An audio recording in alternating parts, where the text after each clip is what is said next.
Welcome to another exciting episode of In-Depth Eye Health Podcast Series, brought to you by iFocus and iHub Nigeria Initiative. The series provide incredible insight into topical eye health issues and also serve as a platform for continuous professional development for eye care workers. Thank you as you listen.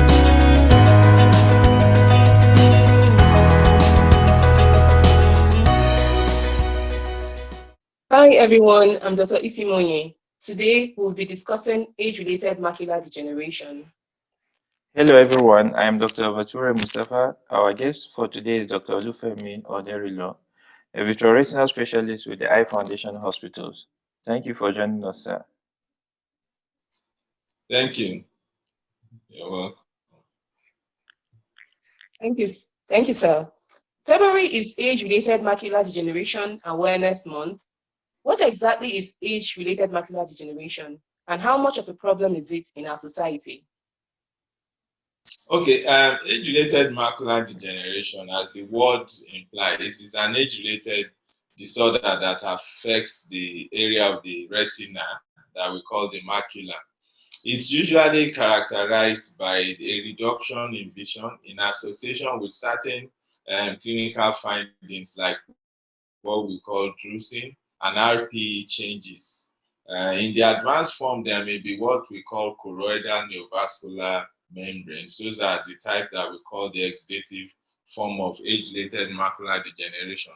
Initially, the previous studies in our area in sub-Saharan Africa said that age-related macular degeneration wasn't common. But with recent studies, especially in various areas in Nigeria, we have a group in Ibadan, a group in Ife, Lagos group. We also had some studies, Benin, Enugu, Onitsha. Everyone has really come to realize that there's age-related macular degeneration with us. Although most of these studies are hospital-based studies, we realize that patients coming to the hospital are between 3% to 14% of hospital attendees with various factors given from various groups really have age-related macular degeneration. So this disorder is with us. In the National Blindness Survey, which is one of our best data available to date, about 1.8% of respondents were blind in one or both eyes as a result of age-related macular degeneration. About 3.9% of them had severe visual impairment, and 2.4% had moderate visual impairment. So this disorder is with us. These numbers may look small, but when you look at the population, the mild visual impairment among the respondents, 1% of mild visual impairment among respondents. We look at the population of Nigeria, 200 million, 1% of that is 2 million. So definitely we have a lot of this disorder with us. We are just waking up to see it, and it's something we really need to enlighten the populace about. Thank you. Well, that is quite vision disabling. What are the risk factors for development of ARND? Okay, well, as the word implies, again, age will be the first risk factor that we look at. There are certain changes that go on at the back of the eyes, especially in the area of the retina, the thickening of the Bruch's membrane, which gives a likelihood that ischemic changes might happen in the area of the retina, and that leads to overexpression of VEGF factors.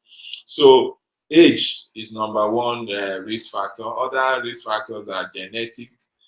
Genetic factors are quite important. Some individuals have the predisposition to have uncontrolled expression of complement factor H, and that leads again to inflammation and some other things. So definitely a genetic predisposition is there. Family history is there. The race, although yes, it's more common in Africa, but we know that people of African descent have a reduced likelihood for having age-related macular degeneration when you compare it to the Caucasian. So race is a factor. Other factors will include smoking, obesity, cardiovascular diseases, systemic hypertension, dyslipidemia, and oxidative stress. The sunlight again is contributory to it. So there are a number of risk factors, and definitely there's no group of people that is completely immune to it, but some are more predisposed to it than the others. Okay, so sir, those are very interesting risk factors that you've told us about, especially age, since we're all likely to get old. That's everybody's hope. So what can be done to prevent blindness from age-related macular degeneration? And what's your advice to the general public on maintaining good eyesight? Okay, thank you. So you see, generally, like the first statement you made, we cannot stop ourselves growing older. And so it means that we should become aware of the risks that we face as we all grow older. So education and public enlightenment is very important, letting people know the risk that each individual faces, especially, like I said, family history is one of the risk factors. So where there's a family history, the person needs to be aware, and they need to be encouraged to have regular eye examinations, regular checkups, especially for people at risk. It said that the diet rich in vitamins is preventive. Lifestyle modifications, like all other disorders, weight loss, having the ideal weight, control of cardiovascular risk factors. Now, one of the studies we look at these days, the longitudinal study, that's the RH study, the age-related eye disease study, helped us to look at the effect of people using vitamins to prevent this. The summary is that the studies basically noted that the use of certain vitamins and antioxidants only had the advantage of preventing progression to advanced forms, the advanced forms of age-related macular degeneration in individuals with intermediate risk. So for individuals who have intermediate age-related macular degeneration characteristics, when they are given this particular vitamins, it helps to reduce the rate of progression to the advanced form. Again, you can't sit in your house to declare you have intermediate or moderate ARMD. You have to go to the hospital. So very important, the examination, regular examination. People have to see their ophthalmologist to get their eyes checked, and then proper medication can be given for those who can have it, who can have an advantage to reduce the progression, and those are the best ways to attack prevention of age-related macular degeneration: the public health way and also the clinical way. Okay, thank you for that point. Building upon the RS study, are there other treatment options, and what are the new advances in the field? Okay, so the treatment options, there are quite a number, and I think this is where I think my own specialty lies. So we look at treatments. Let's look at it, the non-pharmacological treatments, then the pharmacological treatments, then the lasers, surgery, and even gene therapy. So for patients who just have the early form, maybe the non-exudative form, there are generally two types, the exudative and the non-exudative. The non-exudative is the more common one. So, and it's milder than the exudative form. So for the non-exudative form, non-pharmacologic things like giving glasses, and for those who fall into the intermediate group, you can encourage them to use antioxidants and zinc. And then if they are appropriate, to take the other medications. Then the pharmacological one, which is the more recent one, we have so many of them. Basically, they are targeted at inhibiting vascular endothelial growth factor in patients with the advanced form. So a number of them: ranibizumab, bevacizumab, new ones coming up. Aflibercept is really with us. Brolucizumab, faricimab, which actually inhibits the Ang2 receptors compared to the There are others like the dapin protein inhibitors, the bisepa. So there are a number of pharmacological ones. The more common one you really be coming across will be the top three, which is ranibizumab, bevacizumab, and aflibercept.